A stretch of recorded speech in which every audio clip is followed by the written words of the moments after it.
வணக்கம். நேர்களே, நீங்கள் இணைந்திருப்பது இலங்கையின் முதல் தர செய்தி வழங்குனரான நியூஸ் ஃபர்ஸ்டின் 8 மணி பிரதான செய்தி அறிக்கையுடன். சக்தி டிவி குளோபலோடாக சர்வதேசத்தில் இருந்து இணைந்து கொண்டிருக்கும் உங்கள் அனைவரையும் நாங்கள் நேரடியாக சந்திப்பதில் மிகுந்த மகிழ்ச்சி அடைகிறோம். உங்களுடன் இணைந்து கொள்ளும் நாம் ஜெஃப்ரி ஜெபதார்ஷன், தனுஷியா ஞானசேகரன். விரிவான செய்திகளுக்கு எங்களுடைய அவதானத்தை செலுத்துவதற்கு முதலில் இன்றைய நாளுக்கான தலைப்புச் செய்திகள். படைப்புழுக்களால் அழிவடையும் பயிர் செய்கை. கடன் திட்டத்தை மீள செயற்படுத்துவதற்கு சர்வதேச நாணய நிதியம் விருப்பம். பிரதிநிதிகள் குழு விரைவில் இலங்கைக்கு. நெடுந்தீவு கடலில் மீட்கப்பட்ட தமிழக மீனவரின் சடலம் யாழ் இந்திய துணை தூதரக அதிகாரிகளிடம் ஒப்படைப்பு. இம்முறை புனித ஹஜ் கடமையை நிறைவேற்ற 3500 இலங்கையர்களுக்கு வாய்ப்பு. அங்குனகுல பலச சிறைச்சாலையில் சந்தேக நபர்கள் மீது நடத்தப்பட்ட தாக்குதல் தொடர்பில் விரிவான விசாரணை. விரிவான செய்திகள். படைப்புழுவின் தாக்கம் காரணமாக பல பகுதிகளில் செய்கையாளர்கள் அதிக அளவில் பாதிக்கப்பட்டுள்ளனர். இது தொடர்பில் ஆராய்வதற்கு நியூஸ் ஃபர்ஸ்ட் குழுவினர் 3 மாவட்டங்களுக்கு விஜயம் செய்துள்ளனர்.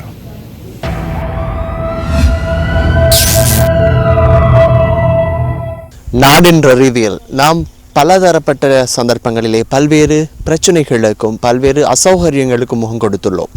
தற்பொழுதும் அவ்வாறானதொரு அசௌகரியமான நிலைக்கு நாட்டில் பெரும்பாலான குடும்பங்களை பிரதிநிதித்துவப்படுத்தும் விவசாய குடும்பங்கள் பாதிக்கப்பட்டிருக்கின்றன. இதற்கு அனைவரும் ஒன்றிணைந்து முன்னோக்க வேண்டிய சந்தர்ப்பம் இது. பயிர் செய்கைகளுக்கு அச்சுறுத்தலாக மாறியுள்ள படைப்புழு. அமெரிக்காவில் உருவான இந்த படைப்புழு தொடர்ந்து ஆப்பிரிக்கா மற்றும் இந்தியாவில் உள்ள விவசாய நிலங்களை ஆக்கிரமித்துள்ளது.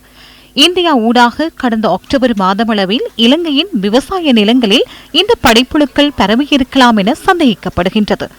அம்பாறையின் சோள பயிர் செய்கையை துவம்சம் செய்த இந்த படைப்புழுக்கள் அம்பாறை மாவட்டத்தை கடந்து அனுராதபுரம், குருநாகல், காளி, மாத்திரை ஆகிய மாவட்டங்களிலும் தற்போது வியாபித்துள்ளது. நாடளாவிய ரீதியில் அனைத்து உணவு செய்கைகளுக்கும் இந்த புழுக்கள் அச்சுறுத்தலாக அமையும் என விவசாய ஆராய்ச்சியாளர்கள் எச்சரிக்கை விடுத்துள்ளனர். இவ்வாறான ஆக்கிரமிப்பை கட்டுப்படுத்துவதற்கு விஞ்ஞான ரீதியில் நடவடிக்கைகளை மேற்கொள்ள வேண்டும். குறுகிய கால பகுதிக்குள் இதனை கட்டுப்படுத்துவது தொடர்பில் கவனம் செலுத்த வேண்டும். இது தொடர்பில் விவசாய திணைக்களத்தினால் 4 வகையான கிருமிநாசினிகள் பரிந்துரைக்கப்பட்டுள்ளன. இந்த பரிந்துரைகளை எல்லா இடங்களிலும் ஒரே முறையில் நடைமுறைப்படுத்த முடியாது போகலாம். எனினும் அனைத்து வழிமுறைகளையும் செயற்படுத்துவது அவசியமானதாகும். குறுகிய பரப்பளவில் செய்கை பண்ணப்பட்டிருந்தால் அதனால் ஏற்படும் பாதிப்பு குறைவாக இருந்தால் தீயிட்டு எரிப்பது சிறந்த வழிமுறையாகும். அதேபோல் பல்வேறு வழிமுறைகளை பயன்படுத்தி வருகின்றனர். சாம்பலை பயன்படுத்துகின்றனர், கரியை பயன்படுத்துகின்றனர். எனினும் இந்த வழிமுறைகளால் அவை கட்டுப்படுத்தப்படுவதில்லை. இந்த நிலைமையை ஆராய்வதற்காக நியூஸ் ஃபர்ஸ்டின் 3 குழுக்கள் 3 மாவட்டங்களுக்கு சென்றுள்ளன.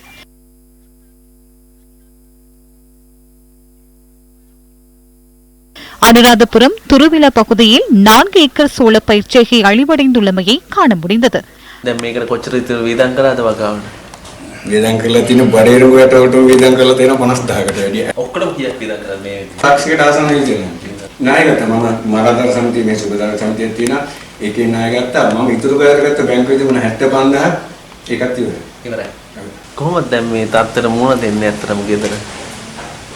ගෙදර දැන් ඉතින් එදිනෙදා වේල කනවා මම එළවලු ටිකක් හිටවගෙන ඉන්නවා. සතියකට මාර්ග කරලා ඒක ගමේ කාටර විකුණලා එදා වේල කාලා ඉන්නවා. ප්‍රධාන දේ තමයි රජයේ මැදිහත් වෙලා මේ තියෙන මේ පණුවගේ තුන උවදුරට එලා විසඳුමක් දෙන්න ඕනේ. හොඳයි. අපි බලාපොරොත්තුෙන් ඉමු මෛත්‍රීපාල මහත්තයාගේ හඬට බලදාරින් යහුම්කන් දෙයි කියලා. அம்பாறை மற்றும் மட்டக்களப்பு மாவட்டங்களின் எல்லை கிராமமான கெவிலியா மடுவ கிராம மக்களும் படைப்புழு தாக்கத்தினை எதிர்கொண்டுள்ளனர். இந்த பகுதி மக்கள் 15000 ஏக்கர் நிலப்பரப்பில் பல்வேறு எதிர்பார்ப்புகளுக்கு மத்தியில் சோள பயிர்ச்செய்கையை மேற்கொண்டுள்ள போதிலும் படைப்புழுவின் தாக்கம் காரணமாக அவர்களின் எதிர்பார்ப்பு வீணாகியுள்ளது. அம்பாறை மாவட்டத்தில் படைப்புழுவினுடைய தாக்கம் அதிகரித்த நிலையில் காணப்படுகின்றது. படைப்புழுவானது பிரதானமாக சோளக செய்கையை பிரதானமாக பாதிப்புக்குள்ளாகி இருந்தது. அதனைத் தொடர்ந்து இப்பொழுது கத்தரி, வெண்டி, தக்காளி ஆகிய பயிரினங்களையும் இந்த படைப்புழு இப்பொழுது ஆக்கிரமித்திருப்பதை காணக்கூடியதாக இருக்கின்றது. விவசாயிகளுக்கு பெருமொரு அசௌகரியமாக இந்த விடயம் காணப்படுகின்றது. நியூஸ் ஃபர்ஸ்ட் செய்திகளுக்காக அம்பாறையிலிருந்து ஜஹீர் கான், ஃபாரூக். மொனராகலை பிபில பிரதேசத்தின் பல பகுதிகளுக்கும் எமது நியூஸ் ஃபர்ஸ்ட் குழுவினர் சென்று நிலைமையை பார்வையிட்டனர். இங்கு 300 ஏக்கருக்கு மேற்பட்ட நிலப்பரப்பில் பயிரிடப்பட்டுள்ள வட்டக்காய் மற்றும் இடைநிலை பயிர்களை படைப்புழு தாக்கியுள்ளது. ජනාධිපතිතුමා ඇතුළු සියලුම ඇමතිවරුන්ගෙන් ඉල්ලා සිටින මේකට ස්ථීර විසඳුමක් ලබා දෙන්න. இந்த குழந்தையின் எதிர்காலத்தை கருதி இந்த தாய் தங்களுடைய தமக்கென்று தெரிந்த ஒரு விவசாயத்தின் மூலமாக சோளம் பயிற்சியை மேற்கொண்டிருந்தவர். இதுபோல எத்தனையோ குடும்பங்கள் இன்றும் தங்களுடைய பிரச்சனைகளை முன்வைத்த வண்ணம் மிகவும் கஷ்டத்திலும் துக்கத்திலும் வாழ்ந்து வருகின்றனர். நியூஸ் ஃபர்ஸ்ட் செய்திகளுக்காக ரத்னம் கோகுலன், மொனராகலையிலிருந்து. திருகோணமலை மாவட்டத்தில் 1100 ஹெக்டேயர் நிலப்பரப்பில் பெரும்போக சோளம் பயிர் செய்கை மேற்கொள்ளப்பட்டது. திருகோணமலை மாவட்டத்தில் உள்ள மகாதிலுவ, பதவி சிரிப்புர மற்றும் கிண்ணியா, ஆயிலியடி போன்ற பிரதேசங்களில் பாரிய அளவு தாக்கத்துக்கு உள்ளாகியுள்ளன சோள பயிர்ச்செய்கை. நிலக்கடலை மற்றும் வேளாண்மை போன்ற பயிர்களுக்கும் இதனால் பாதிப்பு ஏற்பட வாய்ப்புண்டு எனவும் தெரிவிக்கப்படுகின்றது. நியூஸ் ஃபர்ஸ்ட் செய்திகளுக்காக திருகோணமலை ஆயிலியடி பிரதேசத்திலிருந்து நான் ஆஷிக் அப்துல் வதூத். படைப்புழுவின் தாக்கத்தினால் சுமார் 574 ஹெக்டேயர் சோள செய்கை பாதிக்கப்பட்டுள்ளதாக திருகோணமலை மாவட்ட பிரதி விவசாய பணிப்பாளர் எம் பரமேஸ்வரன் தெரிவித்தார். 25% அழிவை கொண்டதாகவும் கிட்டத்தட்ட 50% நிலப்பரப்பு செய்யப்பட்ட நிலப்பரப்பிலே பாதிப்பை ஏற்படுத்தியுள்ளது. எமது கிழக்கு மாகாண விவசாய திணைக்களத்திற்கு 4 மில்லியன் ரூபாய் இலங்கை மத்திய அரசாங்கத்தினால் வழங்கப்பட்டிருந்தது. அந்த 4 மில்லியன் 3 மாவட்டங்களுக்கும் இரசாயனங்களை சிபாரிசு செய்யப்பட்ட இரசாயனங்களை மிகவும் பாதிக்கப்பட்ட விவசாயிகளுக்கு வழங்குவதற்கென நாங்கள் தீர்மானித்து கொள்வனவு செய்து குறிப்பாக 3 வகையான கிருமிநாசினிகளை நாங்கள் வழங்கியிருக்கிறோம். இது சம்பந்தமாக நாங்கள் ஆராய்ச்சி நிலையங்களுக்கு அறிவித்துள்ளோம். எமது நடவடிக்கையை தொடர் நடவடிக்கையை எடுத்துக்கொண்டிருக்கின்றோம். நாங்கள் கடன் பட்டு எல்லாம் சோளம் செய்கை செஞ்சோம். சோளம் பயிர் செஞ்சு ஒன்றில் எங்களுக்கு புழு அடிச்சு எல்லாம் அழிஞ்சு போச்சு. எங்களுக்கு ஒரு நிவாரணம் எதுவும் இல்லை. அப்போ நாங்கள் நல்லா கஷ்டப்பட்டுக்கிட்டு கிடக்கும். கச்சாங்கொட்டை இந்த சோளக்காரு எதுவும் நாங்கள் எடுத்துக்கல, எல்லாம் வந்து புழு அடிச்சு போடுச்சு. முழுமையாக அப்படியோ இந்த புழு தாக்காமத்தால் அந்த குடும்பியை அப்படியே தாக்கி உள்ளால நடுவாலையும் பொத்து அப்படியே ஒன்றும் விற்பனை செய்யலாமல் போயிடுச்சு. அப்படியோ முற்றம் அழிஞ்சு போயிடுது. அதனால்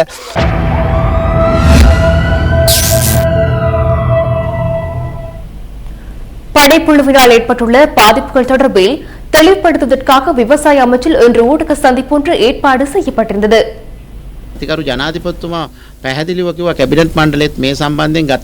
இது தொடர்பில் எடுக்க வேண்டிய அனைத்து நடவடிக்கைகளையும் எடுக்குமாறு ஜனாதிபதி அமைச்சரவையில் கூறினார். இதற்காக அமைச்சு 500 மில்லியன் ரூபாவை ஒதுக்கியுள்ளது. எனினும் பணத்தால் மாத்திரம் இதனை கட்டுப்படுத்த முடியாது. விவசாய திணைக்களம், பிரதேச செயலகங்கள் மற்றும் விவசாய ஆராய்ச்சி நிலையங்களூடாக இதனை கட்டுப்படுத்துவதற்காக தெளிவூட்டும் திட்டங்கள் முன்னெடுக்கப்படுகின்றன. பாதிக்கப்பட்ட விவசாயிகளுக்காக தனியாக அமைச்சரவை பத்திரம் ஒன்று தாக்கல் செய்யப்பட்டுள்ளது. முழுமையாக அழிவடைந்திருந்தால் அவர்களுக்கு நிவாரணம் வழங்குவது தொடர்பில் திணைக்களமும் அமைச்சும் செயற்பட்டு வருகின்றது.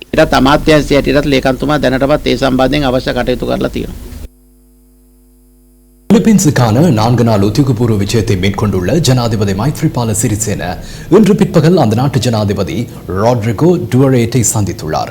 பிலிப்பீன்ஸ் ஜனாதிபதி மாளிகையில் இந்த சந்திப்பு நடைபெற்றுள்ளது. ஜனாதிபதி மைத்ரிபால சிறிசேன நேற்றிரவு மெனிலா விமான நிலையத்தை அடைந்த போது அந்நாட்டு வர்த்தக மற்றும் முதலீட்டு ஊக்குவிப்பு அமைச்சர் உள்ளிட்டவர்கள் வரவேற்றனர்.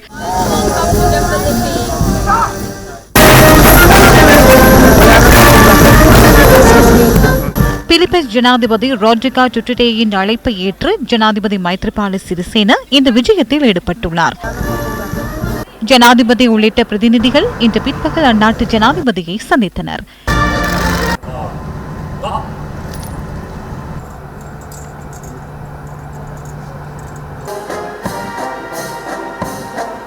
இந்த உத்தியோகபூர்வ சந்திப்பை அடுத்து 5 உடன்படிக்கைகளும் கைச்சாத்திடப்பட்டுள்ளன.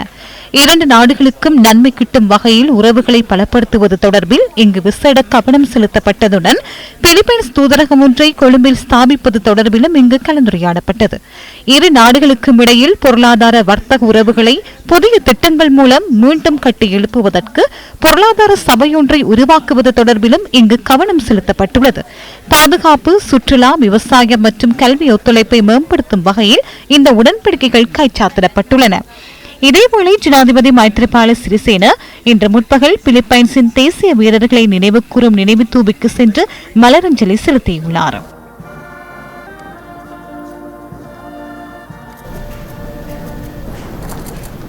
சர்வதேச நாணய நிதியத்தின் கடன் திட்டங்களை மீண்டும் நாட்டில் ஆரம்பிப்பது தொடர்பில் அதன் பிரதிநிதிகள் குழு ஒன்று அடுத்த மாதம் இலங்கைக்கு வருகை தர உள்ளதாக நிதி மற்றும் ஊடக அமைச்சர் மங்கள சமரவீர தெரிவித்துள்ளார். வாஷிங்டன் நகரில் சர்வதேச நாணய நிதியத்தின் முகாமைத்துவ பணிப்பாளர் கிறிஸ்டின் லகார்டினை சந்தித்து கலந்துரையாடியதன் பின்னர் அமைச்சர் வெளியிட்டுள்ள டுவிட்டர் செய்தியில் இந்த விடயம் குறிப்பிடப்பட்டுள்ளது. இதேவேளை அடுத்த மாதம் நடுப்பகுதியில் தமது பிரதிநிதிகள் குழு இலங்கைக்கு வருகை தரவுள்ளதாக நிதியமைச்சர் மங்கள சமரவீர மற்றும் மத்திய வங்கியின் ஆளுநர் கலாநிதி இந்திரஜித் குமாரசுவாமி ஆகியோருக்கு இடையில் நடைபெற்ற கலந்துரையாடலின் பின்னர் சர்வதேச நாணய நிதியத்தின் முகாமைத்துவ பணிப்பாளர் கிறிஸ்டின் லகார்ட் தெரிவித்திருந்தார். இலங்கையின் சவால் மிகு பொருளாதார நிலைமை மற்றும் கொள்கை விடயங்கள் தொடர்பில் இங்கு கலந்துரையாடப்பட்டதாக கிறிஸ்டின் லகார்ட் குறிப்பிட்டுள்ளார். இலங்கை மக்களுக்கு சிறந்த பிரதிபலன் கிடைக்கும் வகையில் நாட்டின் நிலையான பொருளாதார அபிவிருத்தி பயணத்தை முன்னெடுப்பதற்கு பலமான கொள்கையும் ஒன்றிணைந்த செயற்பாடும் நம்பிக்கையை கட்டியெழுப்புவதும் முக்கியமானது என அவர் சுட்டிக்காட்டியுள்ளார். தமது திட்டத்தின் கீழ் நடைமுறைப்படுத்தப்படும் பொருளாதார மறுசீரமைப்பு திட்டத்தை தொடர்ந்து முன்னோக்கி கொண்டு செல்வதற்கு இலங்கை அர்ப்பணிப்புடன் செயற்படுவதாக அதிகாரிகள் குறிப்பிட்டதாகவும் கிறிஸ்டின் லகார்ட் மேலும் தெரிவித்துள்ளார். அந்த இலக்கை அடைவதற்கு சர்வதேச நாணய நிதியம் இலங்கை அதிகாரிகளுக்கு ஒத்துழைப்பு வழங்க தயாராக இருப்பதாகவும் அவர் குறிப்பிட்டுள்ளார்.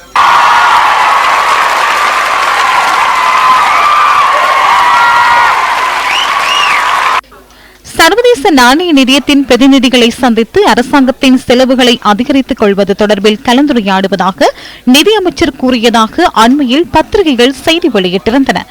சர்வதேச நாணய நிதியத்துடன் இம்முறை செய்து கொண்ட இணக்கப்பாடு என்ன? அதற்கு அமைச்சரவை அனுமதி கிடைத்துள்ளதா? இலங்கையர்களுக்கு தேவைப்படும் விதத்தில் செயற்படுவதே சிறந்தது. சர்வதேச நாணய நிதியத்திற்கு அகப்படாமல் மக்களுக்கு தேவையான விதத்தில் நாட்டிற்கு நிதிசார் ஒழுக்கத்தை ஏற்படுத்துவது முக்கியமானதாகும்.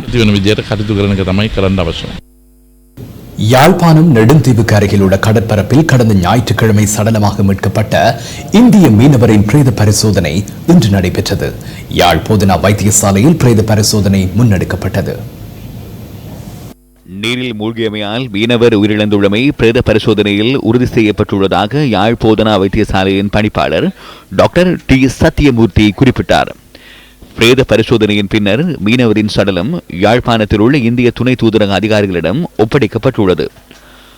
தமிழகத்தின் ராமநாதபுரத்தை சேர்ந்த கருப்பையா முனியசாமி என்ற 55 வயதான மீனவரே கடந்த ஞாயிற்றுக்கிழமை சடலமாக மீட்கப்பட்டதாக இலங்கை கடற்படை அறிவித்துள்ளது. மீனவரின் சடலத்தை மீண்டும் தமிழகத்திற்கு கொண்டுவர நடவடிக்கை எடுக்குமாறு அவரது உறவினர்கள் ராமேஸ்வரம் மீன்வளத்துறை அலுவலகத்திடம் கோரிக்கை விடுத்திருந்தமை குறிப்பிடத்தக்கது. இதேவேளை இலங்கையில் இடம்பெற்ற இந்த சம்பவத்திற்கு எதிர்ப்பு தெரிவித்தும் உயிரிழந்த மீனவரின் குடும்பத்திற்கு நிவாரணம் வழங்குமாறு வலியுறுத்தியும் ராமேஸ்வரம் மீனவர்கள் இன்று வேலை நிறுத்தத்தில் ஈடுபட்டனர். இந்த நிலையில் மீனவரின் மரணத்திற்கு இலங்கை கடற்படை பொறுப்பேற்க வேண்டும் என பாட்டாளி மக்கள் கட்சியின் நிறுவனர் டாக்டர் ராம்தாஸ் தெரிவித்துள்ளார். மீனவரின் மரணம் திட்டமிடப்பட்ட கொடூர கொலை சம்பவம் எனவும் அவர் குற்றம் சுமத்தியதாக தி ஹிந்து செய்தி வெளியிட்டுள்ளது.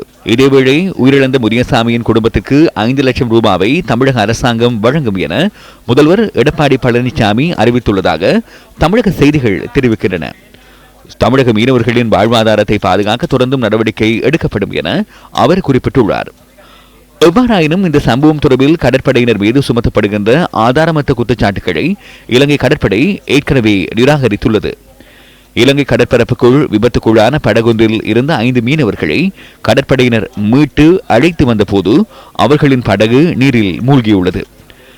நீரில் மூழ்கிய 5 மீனவர்களையும் கடற்படையினர் காப்பாற்றியுள்ளனர். இதன்போது இந்திய மீனவர்களின் மற்றொரு படகில் இருந்தவர்கள் கடற்படையின் படகை மோதிவிட்டு தப்பி செல்ல முயற்சித்த போது அந்த படகும் கவிழ்ந்துள்ளது. இந்த படகில் இருந்த 3 மீனவர்களை கடற்படையினர் காப்பாற்றியுள்ளனர்.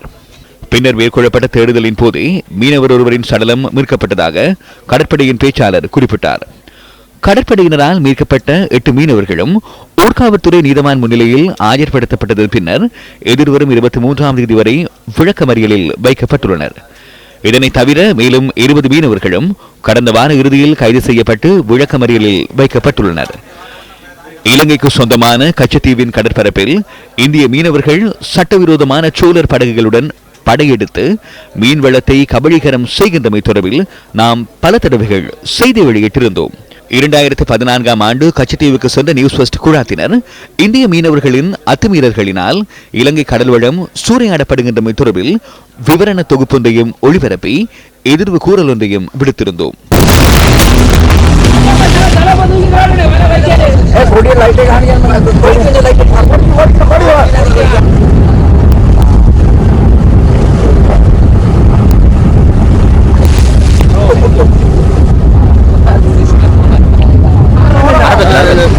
இந்தியன் ரோலர் வந்தாலும் நாங்கள் நிலத்தொழில் செய்ய முடியாமல் போயிட்டு மலையை வட்டி எடுத்து போயிடுவாங்க. போனவே இல்லை. இந்த நிலையில் மத்தள மற்றும் பலாலி விமான நிலையங்களை இந்தியாவுக்கு வழங்குவது தொடர்பில் அண்மை காலமாக அரசாங்கம் பல்வேறு நகர்வுகளை முன்னெடுத்து வருகிறது. இத்தகைய செயற்பாடுகளுக்கு முன்னதாக இருநாட்டு மீனவர்களின் பிரச்சினைக்கு நிரந்தர தீர்வினை பெற்றுக் கொடுக்க வேண்டியது அவசியமல்லவா? 2 வருடங்களுக்கு ஒரு முறை கச்சாத்திடப்படும் தோட்ட தொழிலாளர்களின் சம்பள உயர்வு தொடர்பான கூட்டு ஒப்பந்த கால எல்லை நிறைவடைந்து 3 மாதங்கள் எட்டியுள்ளன. இந்த நிலையில் சம்பள உயர்வு தொடர்பான இறுதி தீர்மானம் இதுவரை எட்டப்படவில்லை.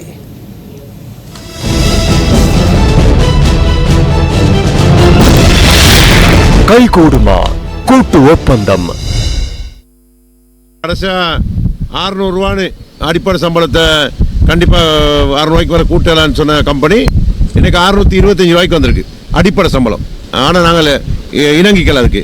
அவங்க சொல்கிறாங்க முதல் வருஷம் இப்படி ஜாயின் பண்ணுவோம், 2வது வருஷம் இதை கூட்டுவோம், 2வது வருஷம் 675 ரூபாக்கும் 3வது வருஷம் 700 ரூபாக்குங்க அப்படின்னு சொல்கிறாங்க. இப்போ நான் சொன்னேன் இல்லை, முதல் வருஷம் நம்ம 650 ரூபா, 2வது வருஷம் 700 ரூபா, 3வது வருஷம் 750 ரூபான்னு சொன்னால் யோசிச்சு பார்ப்போம், பேசுவோம். அதுக்கடையில் நம்ம குழந்தை இருக்கிற எங்கள் அம்மா மாட்ட போயிட்டு கேட்டு வரணும். 625 ரூபா, 650 ரூபா, 675 ரூபான்னு சொல்கிறது இந்த அடிப்படை சம்பளம். அதையும் நாங்கள் ஏற்றுக்கொள்வதற்கு தயாராக இல்லை என்பதையும் அன்று நாங்கள் மிகவும் தெளிவாகவும் வெளிப்படையாகவும் அன்று நாங்கள் கூறியிருந்தோம். அதற்கு பிறகு நாங்கள் எங்களுடைய தொழிற்சங்க தலைவர்கள் அவர்களோடு நாங்கள் பேசும் பொழுது அவர்கள் இந்த 3 வருடத்திற்கு இந்த ஒப்பந்தத்தை நீடிப்பதற்கு விருப்பப்படவில்லை என்பதை உங்களுக்கு நான் சொல்ல வேண்டும். 3 வருடங்களில் படிப்படியாக அடிப்படை சம்பளத்தை அதிகரிப்பது தொடர்பில் முதலாளிமார் சம்மேளனம் முன்வைத்த யோசனையை நிராகரித்ததாக இலங்கை தொழிலாளர் காங்கிரஸ் தெரிவித்துள்ளது. 3 வருடங்களில் அதிகரிக்கப்பட உள்ள தொகையை முன்கூட்டியே வழங்குமாறு தமது தரப்பில் யோசனை முன்வைக்கப்பட்டதாக இலங்கை தொழிலாளர் காங்கிரசின் போஷகர் பாராளுமன்ற உறுப்பினர் முத்து சிவலிங்கம் நியூஸ் ஃபர்ஸ்டுக்கு கூறினார். நான் வாங்கி தரேன், நீ வாங்கி தரேன், போட்டி போட்டுக்கிட்டு சீட்டுக்கு அதுக்கு அடிச்சுக்கிட்டு எங்களுக்கு வாங்கி தரேன்னு சொல்றது என்னவோ தெரியல. நாங்க முதல்ல இந்த பொங்கலை நாங்க எவ்வளவு கஷ்டப்பட்டு நாங்க அந்த பொங்கலை கொண்டாடணும்னு எங்களுக்கு தான் தெரியும். ஆனா எங்களுக்கு 1000 ரூபாய் வாங்கி கொடுங்க, எங்களுக்கு 500 ரூபா 100 ரூபா எங்களுக்கு கூட்டி கொடுக்குறேன்னு சொல்லி ஏறாது. எங்களுக்கு நீங்க நியாயமான கோரிக்கை எங்களுக்கு 1000 ரூபாய் வாங்கி தரேன்னு சொன்னீங்க. நாங்களா உங்களுக்கு 1000 ரூபாய் எங்களுக்கு வாங்கித்தான்னு நாங்க சொல்லல, நீங்களே தான் சொன்னீங்க எங்களுக்கு 1000 ரூபாய் வாங்கி தரேன்ட்டு. எங்களுக்கு 1000 ரூபாய் வாங்கித்தாங்க, எங்களுக்கு பிச்சை போடாதீங்க. நீங்க 1000 சம்பளம் வாங்கி தரேன்னு சொன்னீங்க. அது இல்லாமல் எங்களை ஸ்டேக் அடிச்சு ஒன்றுமே எனக்கு பலன் இல்லை. இப்போ நீங்களாம் எதுக்கு சீட்டுக்கு போகிறீங்க? ஓட்டை மட்டும் வாங்கிட்டு சீட்டுக்கு போகிறீங்க. ஆனால் எந்த விதமான போசமும் இல்லை. தொழிலாளி ஏமாற்ற இன்னும் 250 வருஷம் ஏமாத்திக்கு இன்னும் ஏமாற்றுவாங்க. என்னைக்காவது இந்த தோட்ட தொழிலாளர்கள் இல்லாமல் போனதுக்கப்புறம் இந்த அரசாங்கம் ஒரு பெரிய பாதிப்பை சந்திப்புங்கிறத நாங்கள் நம்பி இன்னைக்கும் பொங்கலுக்கு கூட எந்த ஒரு வருமானம் இல்லாமல் இந்த தோட்ட தொழிலாளர்கள் சந்தோஷமாக கொண்டாடுறாங்க. இந்த பாவமெல்லாம் அவங்களோட இதில் தான் போய் சேரும். இந்த பக்கம் ஓட்டை கேட்டு வராதிங்க. அப்படி வர்றதா இருந்தாலும் கூட நாங்கள் அந்த ஓட்டை எங்களுக்கு ஒரு அத்தாச்சுங்கிற முறைக்கு நாங்கள் போவோம். ஆனால் உங்களுக்கு ஓட்டுங்கிற இதே கொடுக்க மாட்டோம். எங்களோட சந்தாவை எடுத்து திங்கிறீங்க. எங்களோட சந்தாவை திங்கையில் உங்களுக்கு எதுவுமே விதமான அது ஆட்சேபணம் இல்லை. அதனால வேண்டி எங்களுக்கு இந்த சம்பளத்தை கூட்டி கொடுக்குமாறு நாங்கள் மிக தாழ்மையுடன் கேட்குறோம். தோட்ட தொழிலாளர்களின் சம்பள பிரச்சினை தொடர்பில் அண்மையில் பாராளுமன்ற உறுப்பினர் மஹிந்தானந்த அலுத்கமுகே இவ்வாறான கருத்தை முன்வைத்தார்.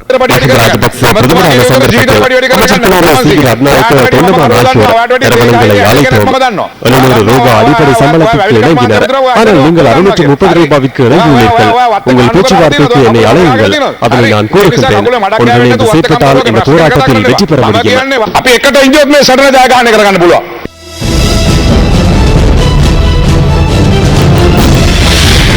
கைகூடுமா கூட்டு பெருந்தோட்ட தொழிலாளர்களின் சம்பள உயர்வு தொடர்பிலான பேச்சுவார்த்தைகள் தொடர்பில் முதலாளிமார் சம்மேளனத்தை தொடர்பு கொள்ள பல தடவைகள் நாம் மேற்கொண்ட முயற்சி பலன் அளிக்கவில்லை. அனுராதபுரம் விமானப்படை தளத்தின் மீது குண்டு தாக்குதல் நடத்தியமை தொடர்பில் விடுதலை புலிகள் அமைப்பின் முன்னாள் உறுப்பினர்கள் இருவருக்கு 5 வருடங்களுக்கு ஒத்திவைக்கப்பட்ட 10 வருட கடூழிய சிறை தண்டனை விதிக்கப்பட்டுள்ளது. வடமத்திய மாகாண மேல் நீதிமன்ற நீதிபதி மகேஷ் வீரமணினால் குற்றவாளிகளுக்கு இன்று இந்த தண்டனை விதிக்கப்பட்டது. அனுராதபுரம் மேல் நீதிமன்றத்தில் நடத்தப்பட்ட வழக்கு விசாரணைகளின் போது தம்மீதான குற்றச்சாட்டுகளை ஏற்றுக்கொள்வதாக பிரதிவாதிகள் வழங்கிய ஒப்புதல் வாக்குமூலத்தின் பிரகாரம் அவர்களுக்கு கடூழிய சிறை தண்டனை விதிக்கப்பட்டுள்ளது. யாழ்ப்பாணம் சங்கானை பகுதியைச் சேர்ந்த பி அரவிந்தன் மற்றும் ராசவல்லவன் தபோரூபன் ஆகியோருக்கு சிறை தண்டனை விதித்து உத்தரவிடப்பட்டுள்ளது. இவர்கள் இருவரும் விடுதலை புலிகள் அமைப்பின் விமானப்படையின் பிரபல உறுப்பினர்களாவர். பயங்கரவாத தடுப்பு பிரிவால் கைது செய்யப்பட்ட இவர்கள் இருவரும் கடந்த 8 வருடங்களுக்கு மேல் விளக்கமறியலில் வைக்கப்பட்டிருந்தனர். 2007 ஆண்டு செப்டம்பர் மாதம் 22ஆம் தேதி அதிகாலை அனுராதபுரம் விமானப்படை தளம் மீது தாக்குதல் நடத்தப்பட்டது. வான்வழி தாக்குதல் மற்றும் தற்கொலை குண்டு தாக்குதல் என்பன நடத்தப்பட்டன. இதன்போது இலங்கை பாதுகாப்பு படையின் 14 பேரும் விடுதலை புலிகள் அமைப்பின் தற்கொலை குண்டுதாரிகள் 21 பேரும் கொல்லப்பட்டனர். அனுராதபுரம் விமானப்படை தளத்தின் மீது நடத்தப்பட்ட தாக்குதலால் சுமார் 400 கோடி ரூபாவிற்கும் அதிக சேதம் ஏற்பட்டதாக மதிப்பீடு செய்யப்பட்டுள்ளது. சிறைச்சாலையில் சிறைச்சாலை அதிகாரிகள் கைதிகள் சிலரை தாக்கும் காட்சிகளை சிவில் அமைப்புகள் இன்று ஊடகங்களுக்கு வெளியிட்டன. கடந்த நவம்பர் 22ஆம் தேதி சிறைச்சாலையின் சிசிடிவி கேமராக்களில் இந்த காட்சிகள் பதிவாகி இருந்ததாக சிறை கைதிகளின் உரிமைகளை பாதுகாக்கும் குழு தெரிவித்துள்ளது. விளக்கமறியல் சிறையில் தடுத்து வைக்கப்பட்டிருந்தவர்கள் மீது தாக்குதல் நடத்தப்பட்டுள்ளது.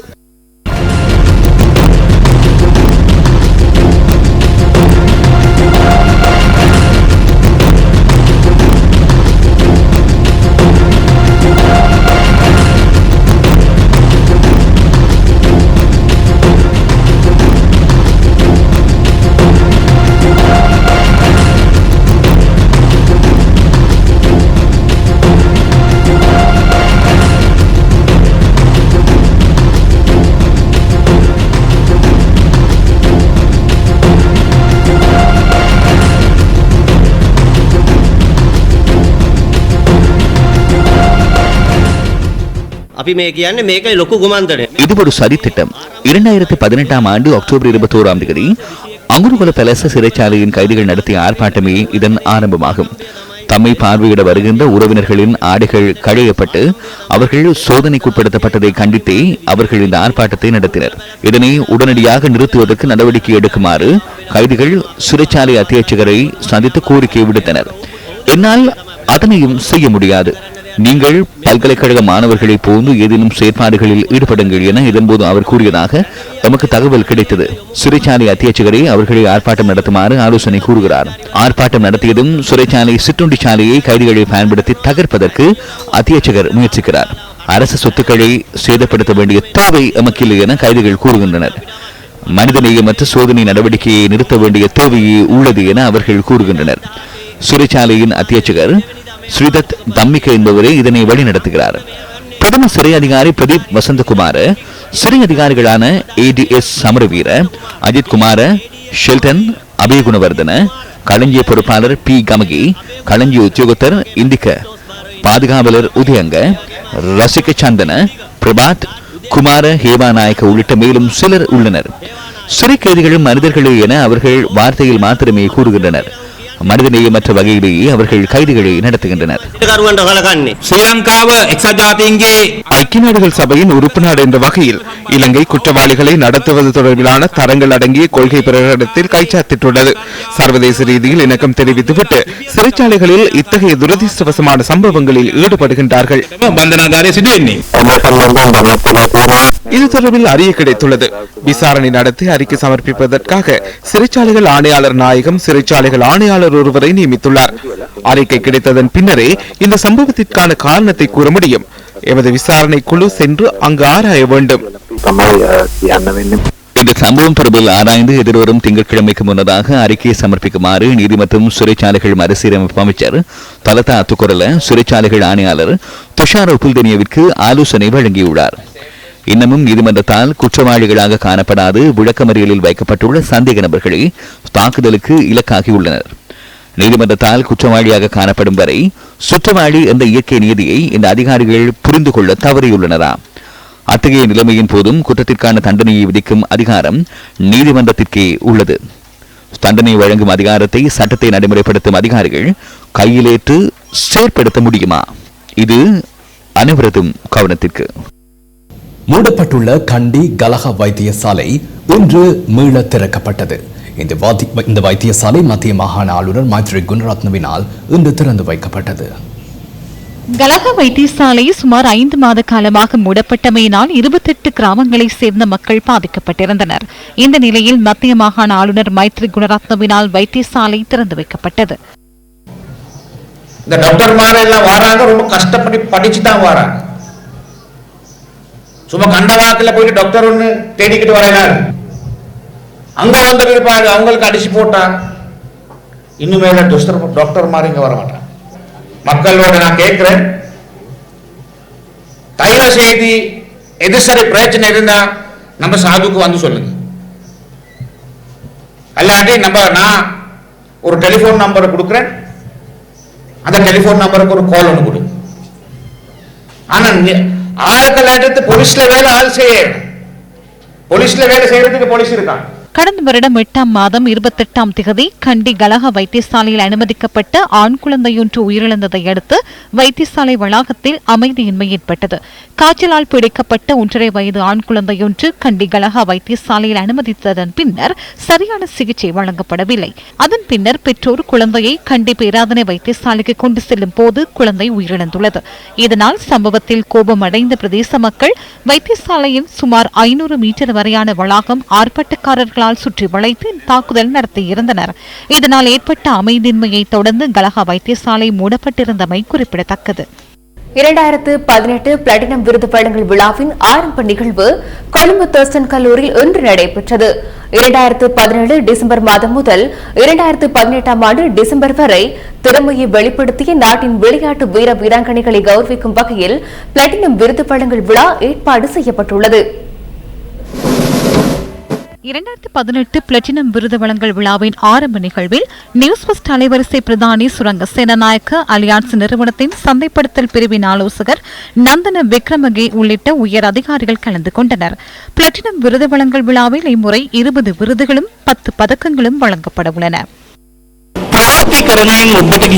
செய்திகளை வெளியிடுவதற்கும் அப்பால் சென்று நாட்டிற்கு சேவையாற்ற நியூஸ் ஃபர்ஸ்ட் தீர்மானித்தது.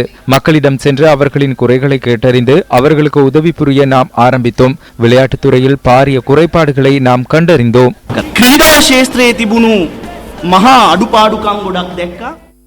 இத்துடன் நியூஸ் ஃபர்ஸ்டின் 8 மணி பிரதான செய்தி அறிக்கை நிறைவடைகின்றது. இரவு 10:30க்கு அடுத்த பிரதான செய்தி அறிக்கை இடம்பெறும். வணக்கம்.